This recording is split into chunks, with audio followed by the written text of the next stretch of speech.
Bismillahirrahmanirrahim. Assalamualaikum warahmatullahi wabarakatuh.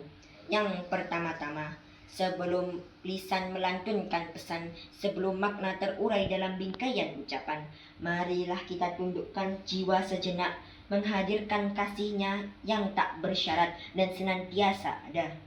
Hembusan nafas dan denyut nadi adalah bukti dari nikmat yang sering kita lupa syukuri.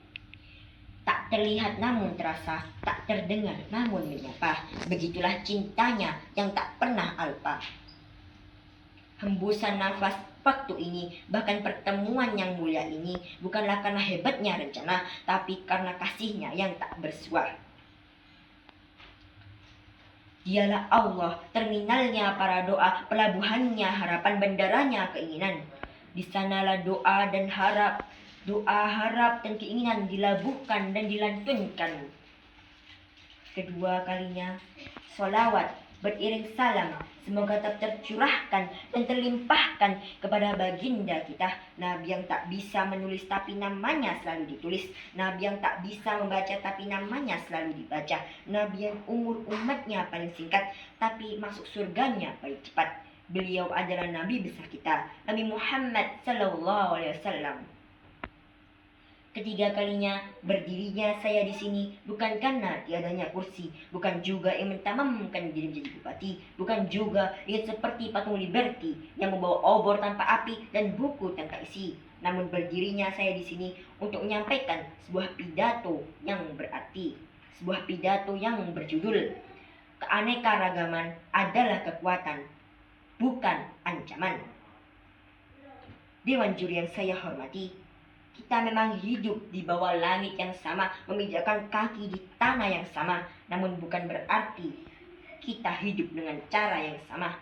Karena Tuhan telah menuliskan kita dengan tinta-tinta yang berbeda, bahasa yang tak sama, bahkan keyakinan yang tak serupa dan beraneka. Lantas, apakah ini akan menjadi tembok pembatas atau akan menjadi kekuatan untuk mempersatukan kita sebagai bangsa Indonesia? Dewan juri yang saya hormati, perkenalkan, nama saya Jeshu Muhammad Alfat, seorang santri MTS Al-Kahfi, seorang santri yang dulu berpikir bahwa perbedaan hanyalah pembeda antara yang satu dan yang lain, yang antara saya dan kamu, antara kita dan kalian. Tapi itu dulu, karena sekarang saya telah melihat dari kacamata yang lain, saya telah melihat dari pandangan yang berbeda, bahwa itu tidaklah seperti itu. Dewan juri yang saya hormati, Indonesia bagaikan puisi yang sangat panjang, di mana baitnya diisi oleh suku-suku, rimanya diisi oleh bahasa-bahasa, dan budayanya adalah metafora yang penuh makna. Dari tari Bali yang anggun hingga gondrang Batak yang berapi-api, dari syair Melayu yang mendayu-dayu hingga pantun Sunda yang jenaka. Dewan juri yang saya hormati, tapi banyak dari kita sangat disayangkan sekali yang terprovokasi oleh informasi yang entah benar atau tidaknya. Bukankah kita sudah tahu bahwa kita memiliki semboyan yang berbunyi Bhinneka Tunggal Ika, berbeda-beda tetapi tetap satu jua. Itu bukanlah sembarang kata, tapi adalah prinsip yang harus kita pegang teguh. Dan Allah juga telah mengingatkan kita pada ayatnya yang mulia yang berfirman, Ya ayyuhan nasu inna khalaqnakum min dzakari wa untha wa ja'alnakum su'uban wa qabaila lita'arafu. Wahai manusia, sungguh ia diciptakan dari seorang laki-laki dan seorang perempuan, lalu menjadikannya berbangsa-bangsa dan bersuku-suku.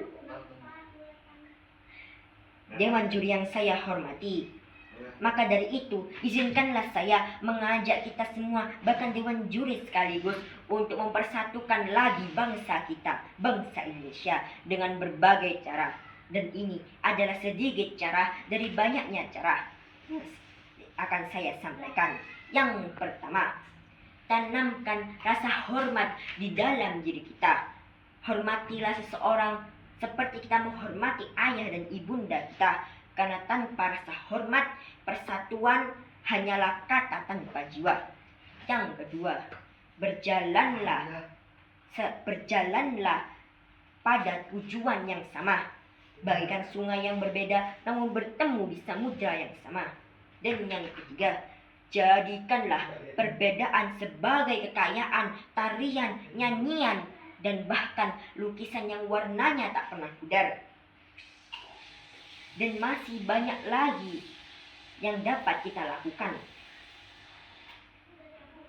Dewan juri yang saya hormati, tak terasa waktu terus berjalan, kata pun telah berpulang, tapi semoga makna tetap dikenang.